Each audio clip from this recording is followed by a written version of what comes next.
Welcome back everyone. Next test पर आ जाइए। प्रैक्टिस सेट नंबर ये 92 है। सीरीज यूपीपीएससी आरओ के लिए चल रही है। प्रैक्टिस करेंगे इसमें हम एंशिएंट हिस्ट्री के प्रश्नों पर। उसमें एक टॉपिक है, ठीक है, पहला ही टॉपिक है पाषाण काल। ठीक है, पाषाण काल में भी 3 पार्ट में वो डिवाइड है। एक है पुरा पाषाण काल, दूसरा मध्य पाषाण काल, तीसरा नवपाषाण काल। अब इनसे कुछ गिने चुने प्रश्न कभी कभार एग्जाम में पूछ लेता है। ठीक है, आग का आविष्कार हो गया, पहिए का आविष्कार हो गया, और कुछ नवपाषाणकालीन स्थल, वर्तमान में उसकी जो अवस्थिति किस स्थान पर है, मैच वैच करने के लिए पूछ लेता है। तो उन्हीं सब प्रश्नों पर चर्चा करेंगे। चलिए स्टार्ट करते हैं। पहला प्रश्न है यहाँ पर, नवपाषाणकालीन मेहरगढ़ के संदर्भ में निम्नलिखित कथनों में से कौन सा कथन सही है। मेहरगढ़ एक नवपाषाणकालीन स्थल है। पहला स्टेटमेंट है इससे रिलेटेड, मेहरगढ़ जो है भारत के जम्मू प्रांत में स्थित एक पुरातात्विक स्थल है। और वर्ष 1974 में मेहरगढ़ की खुदाई जीन फ्रांसवा जारिगे और उनकी टीम ने की थी।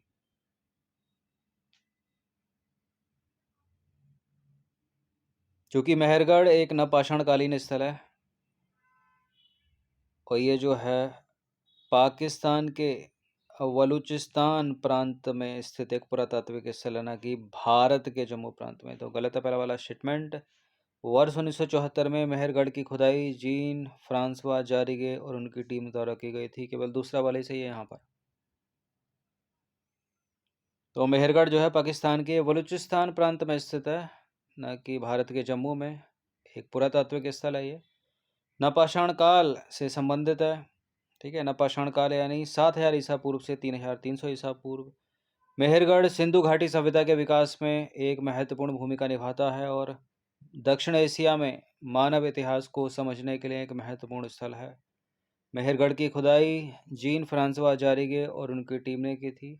1974 में फ्रांसीसी पुरातत्व मिशन द्वारा पाकिस्तान के पुरातत्व विभाग के सहयोग से मेहरगढ़ की खुदाई की गई थी। इस टेस्ट सीरीज़ की आप फुल टेस्ट सीरीज से जुड़ सकते हैं नंबर इस पर कॉल या व्हाट्सएप करके। बाकी सब्सक्राइब रखना सिविल सर्विसेज स्टडी चैनल को। क्वेश्चन नंबर 2 है, नवपाषाणकालीन स्थल एक और बेलन घाटी के संबंध में निम्नलिखित में से कौन सा कथन असत्य है बताना है। बेलन घाटी स्थलों ने चावल की खेती का सबसे पुराना प्रमाण प्रदान किया है। बेलन घाटी राजस्थान में स्थित एक महत्वपूर्ण पुरातात्विक स्थल है। देखिए, बेलन घाटी से बिल्कुल चावल की खेती के सबसे पुराने प्रमाण मिले हैं। करेक्ट है पहला स्टेटमेंट। बेलन घाटी राजस्थान में स्थित एक पुरातात्विक स्थल नहीं है। गलत है पहला दूसरा वाला स्टेटमेंट। चूंकि इनकरेक्ट अपने को बताना तो दूसरा वाला आंसर हो जाएगा। जो बेलन घाटी है वो है उत्तर प्रदेश में। बेलन घाटी उत्तर प्रदेश में स्थित एक महत्वपूर्ण पुरातात्विक स्थल है जहाँ पुरापाषाण काल से लेकर नवपाषाण काल तक के मानव वसाव के प्रमाण मिले हैं। यह जो घाटी है वो चावल की खेती के प्राचीनतम साक्ष्यों के लिए जानी जाती है। क्वेश्चन नंबर 3 पर आ जाइए। निम्नलिखित में से भारत की नवपाषाण संस्कृतियों में क्या पाया जाता है। जमीन और पालिश किए गए पत्थर के औजार, हल, बैलगाड़ी, घरेलू जौ और मटर की खेती। नीचे दिए गए कूट का प्रयोग करके सही उत्तर का चुनाव कीजिए। अच्छा, कोई भी ऐसा नहीं है ऑप्शंस विकल्प कूट इसमें कि सारे ये सही हो जाएं। भारत की नवपाषाण संस्कृतियों में पाया जाता है जमीन और पालिश किए गए पत्थर के औजार या हथियार। ए है इसका आंसर। हाँ सॉरी, ए करेक्ट हो गया यहाँ पर। नवपाषाण संस्कृति में हल के साक्ष्य नहीं है, बैलगाड़ी भी नहीं है, घरेलू जौ और मटर की खेती है। तो ए और डी इसका आंसर हो जाएगा ऑप्शन नंबर सी। जहाँ जहाँ बी है और सी है उसको हटा दीजिए। देखिए, जमीन और पालिश किए गए पत्थर के औजार, ठीक है, ये हैं। नवपाषाण युग को नया पाषाण युग के रूप में भी जाना जाता है। नियोलिथिक इंग्लिश में है, ये हिंदी में नवपाषाण काल है। के लोग पूरी तरह से जमीन और पालिश किए गए पत्थर से बने उपकरणों और हथियारों पर निर्भर थे। लोगों ने पालिश किए गए पत्थर के बने औजारों के अलावा माइक्रोलिथिक यानी लघु पाषाणी ब्लेड का इस्तेमाल किया। उन्होंने जमीन खोदने के लिए पत्थर और छड़ों का इस्तेमाल किया। ठीक है, इन खोदने वाली छड़ों के सिरों पर 1-1 या 2 किलोग्राम वजन के पत्थर होते थे। उन्होंने हड्डी से बने औजारों, हथियार का भी इस्तेमाल किया। ठीक है, हड्डी से बने औजार, हथियार का इस्तेमाल भी किया, जो बुर्जहोम और चिरांद में पाए गए थे। बुर्जहोम कश्मीर में और चिरांद जो है वो नवपाषाणकालीन स्थल बिहार में। जौ और मटर की खेती, घरेलू जौ और मटर की खेती। कृषि ने समाज में इस तरह के बदलाव को जन्म दिया और जिस तरह से लोग रहते थे, इसके विकास को नवपाषाण क्रांति कहा गया। नियोलिथिक या नवपाषाण काल के लोग भोजन एकत्र करने वाले से एक खाद्य उत्पादक बन गए। नवपाषाण युग के लोगों ने रागी, चने की दाल, मटर, कपास, चावल, गेहूं और जौ की खेती की, इसलिए उन्हें खाद्य उत्पादक कहा गया। अब बात करते हैं हल की और बैलगाड़ी की। देखिए, कृषि एक महत्वपूर्ण गतिविधि बन गई थी, लेकिन नवपाषाण युग में हल का कोई प्रमाण नहीं है। उन्होंने कृषि के लिए सरल साधनों का उपयोग किया। बैलगाड़ी की बात करें, नवपाषाण युग में बैलगाड़ियों का ऐसा कोई प्रमाण नहीं है। मवेशी, भेड़ और बकरियों जैसे जानवरों का वर्चस्व प्रचलित था। तो ए और डी है, बी और सी नहीं है।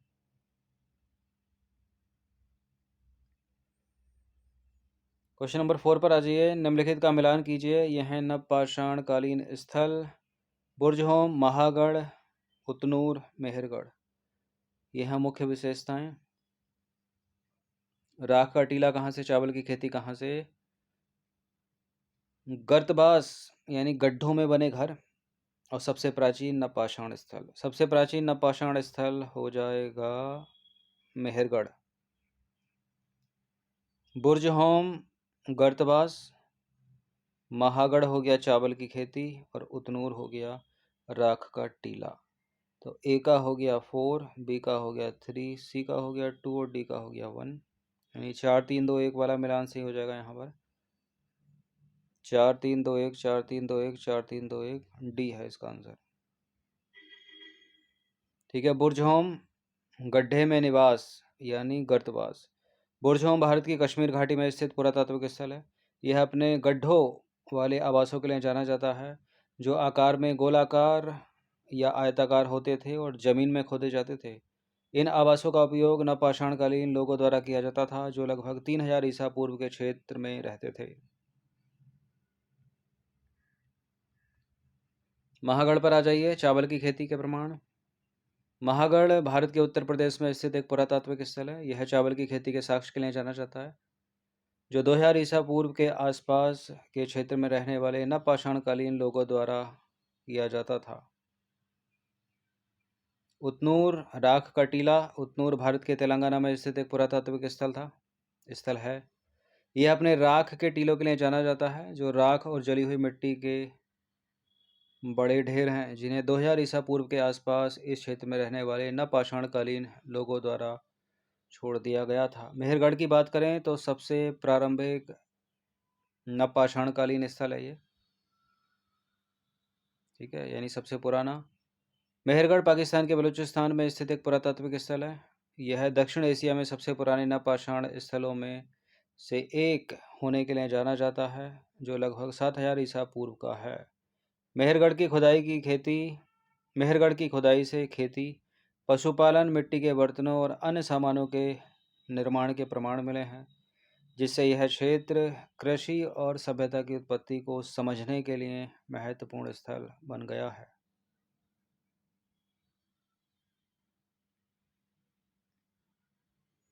काफ़ी समय से ऑफर है 149 में। फुल टेस्ट सीरीज से आप जुड़ सकते हैं, नंबर इस पर कॉल या व्हाट्सएप करके।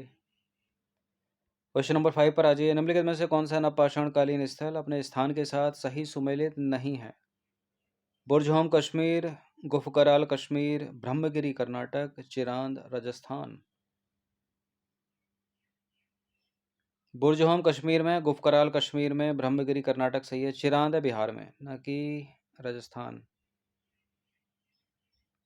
देखिए, भारत में नवपाषाण काल के कई महत्वपूर्ण स्थल हैं, जिनमें मेहरगढ़, बुर्जहोम, चिरांद, गुफकराल, ब्रह्मगिरी, हल्लूर, मास्की, और पय्यामपल्ली शामिल हैं। ये स्थल कृषि, पशुपालन और मिट्टी के बर्तनों के उपयोग जैसे नवपाषाण काल की महत्वपूर्ण विशेषताओं को दर्शाते हैं। क्योंकि एंशियंट है, सब कुछ भारत का ही क्षेत्र था। बाद में भारत से पाकिस्तान अलग हो गया और बांग्लादेश अलग हो गया, तो जो मेहरगढ़ है उसकी वर्तमान स्थिति पाकिस्तान के बलूचिस्तान में है। एक एक करके देख लें। मेहरगढ़ यह स्थल वर्तमान में पाकिस्तान के बलूचिस्तान में स्थित है और इसे भारतीय उपमहाद्वीप में सबसे पहले कृषि वस्तुओं से एक माना जाता है। यहाँ 7000 ईसा पूर्व के शुरुआती नवपाषाण काल के साक्ष्य मिले हैं, जिनमें गेहूं और जौ की खेती और भेड़, बकरी और मवेशियों के पालतू बनाने के प्रमाण मिले हैं। बुर्ज की बात करें, यह स्थल कश्मीर में स्थित है। यहाँ गड्ढों वाले घरों के प्रमाण मिले हैं, जो इस क्षेत्र की नवपाषाण संस्कृति की एक विशिष्ट विशेषता है। चिरांद की बात करें तो यह स्थल बिहार में स्थित है। यहाँ नवपाषाण, ताम्रपाषाण और लौह युग की बस्तियों के प्रमाण मिले हैं। गुफकराल की बात करें तो यह स्थल भी जम्मू में कश्मीर में स्थित है। यहाँ भी बुर्ज होम के समान गड्ढों वाले घरों के प्रमाण मिले हैं। ब्रह्मगिरी की बात करें तो यह स्थल कर्नाटक में स्थित है। यहाँ नवपाषाण काल से संबंधित कई पुरातात्विक स्थल मिले हैं। हल्लूर की बात करें तो हल्लूर भी कर्नाटक में स्थित है। यहाँ नवपाषाण काल से संबंधित कई पुरातात्विक स्थल मिले हैं। मस्की की बात करें, यह स्थल भी कर्नाटक में स्थित है। यहाँ नवपाषाण काल से संबंधित कई पुरातात्विक स्थल मिले हैं। पयामपल्ली यह स्थल तमिलनाडु में स्थित है। यहाँ नवपाषाण काल से संबंधित कई पुरातात्विक स्थल मिले हैं। क्वेश्चन नंबर 6 पर आ जाइए। आसान सा प्रश्न है, एक पहिए का आविष्कार किस काल में हुआ था? दो प्रश्न पूछ लेता। पहिए का आविष्कार हुआ था पुरापाषाण काल में, पहिए का आविष्कार हुआ था नवपाषाण काल में। और आग पूछ ले तो आग का आविष्कार हुआ था पुरापाषाण काल में। यहाँ उत्तर भी हो जाएगा। पहिए का आविष्कार हुआ नवपाषाण काल में। पहिए का आविष्कार मानव इतिहास में एक महत्वपूर्ण मोड़ था, जिसने परिवहन और कृषि सहित कई क्षेत्रों में क्रांति ला दी। नवपाषाण काल को नया पाषाण युग भी कहा जाता है, जो लगभग 10,000 ईसा पूर्व से 4,500 या 2,000 ईसा पूर्व तक चला। इस काल में मनुष्य ने कृषि करना सीख लिया था, बस्तियों में रहना शुरू कर दिया था, जिससे पहिए जैसे उपकरणों की आवश्यकता बढ़ गई थी। क्वेश्चन नंबर 7, बेलन नदी के संबंध में सही कथन है। बेलन नदी या बेलन रिवर भारत के उत्तर प्रदेश राज्य में बहने वाली एक नदी है। यह तमसा नदी यानी टोन्स की उपनदी है या सहायक नदी है। टोन्स जो कि गंगा की सहायक नदी है, तो एट द एंड गंगा में मिलती है ये। यहाँ करेक्ट है दोनों के दोनों कथन, सी है इसका आंसर। बेलन नदी या बेलन रिवर भारत के उत्तर प्रदेश राज्य में बहने वाली एक नदी है। यह तमसा नदी यानी टोन्स नदी की सहायक नदी है। यह कौन? बेलन की बात हो रही है, जो स्वयं गंगा की सहायक नदी है। यहाँ जो से क्या मतलब है? टोन्स नदी से। ठीक है। ये उत्तर प्रदेश के सोनभद्र जिले के पश्चिमी भाग में उत्पन्न होती है, फिर मिर्जापुर जिले और प्रयागराज जिले के दक्षिणी भाग में बहती है। प्रयागराज जिले में इसका विलय टोन्स नदी यानी तमसा नदी में हो जाता है। Tones at the end Ganga में मिल जाती है। क्वेश्चन नंबर 8 पर आ जाइए। आग की खोज मानव इतिहास में एक महत्वपूर्ण मोड़ थी, जिसने मानव सभ्यता के विकास में एक महत्वपूर्ण भूमिका निभाई। आग की खोज किस काल में हुई? सीधा इतना भी लाइन से प्रश्न बन सकता है। तो आग की खोज हुई पुरापाषाण काल में, और पहिया अगर पूछे तो नवपाषाण काल में। आग की खोज पुरापाषाण काल में यानी पेलियोलिथिक एरा में हुई, जिसे पाषाण युग भी कहा जाता है। यह काल लगभग 25 लाख साल पहले से लेकर 10,000 ईसा पूर्व तक माना जाता है। आग के उपयोग ने मानव जीवन में कई महत्वपूर्ण बदलाव लाए। कौन कौन से? सुरक्षा, आग ने मानव को जंगली जानवरों से बचाने में मदद की। गर्मी, आग ने मानव को ठंड से बचाने में मदद की। भोजन, आग ने मानव को भोजन पकाने में सक्षम बनाया, जिससे उनका आहार बेहतर हुआ और वे अधिक आसानी से पचने वाले और सुरक्षित भोजन खा सकते थे। प्रकाश, आग ने मानव को रात में देखने में मदद की। सामाजिकता, आग के आसपास इकट्ठा होना मानव समाजों में सामाजिक गतिविधियों और बातचीत को बढ़ावा देने में मदद करता था और आज भी करता है ये तो सर्दियों में। क्वेश्चन नंबर 9 पर आ जाइए। पाषाण काल के लोगों का सबसे बड़ा आविष्कार था अग्नि, आग का आविष्कार या खोज। ठीक है, देखिए हम जिस समय का अध्ययन कर रहे हैं उसके लिए पुरातत्वविदों ने बड़े बड़े नाम दिए हैं। वे प्रारंभिक काल को पुरापाषाण काल कहते हैं। यह दो ग्रीक शब्दों से बना है, पेलियो जिसका अर्थ है पुराना, लिथोस जिसका अर्थ है पत्थर। यह नाम पत्थर के औजारों की खोज के महत्व को इंगित करता है और आग की खोज जो है इसी काल में हुई। क्वेश्चन नंबर 10 पर आ जाइए। भारत में पाषाण काल के बारे में निम्नलिखित कथनों पर विचार करेंगे। विभिन्न अवधियों को पत्थर के औजारों के प्रकार और तकनीक के आधार पर पहचाना जाता है। विभिन्न अवधियों में उपयोग उपकरणों के प्रकार और तकनीक में कोई क्षेत्रीय विभिन्नता नहीं है। विभिन्न अवधियों के पाषाण काल की संस्कृतियां एक निकटतम एक रेखीय शैली में समान रूप से विकसित हुईं। पाषाण काल के 3 पार्ट: पुरा पाषाण काल, मध्य पाषाण काल और नवपाषाण काल।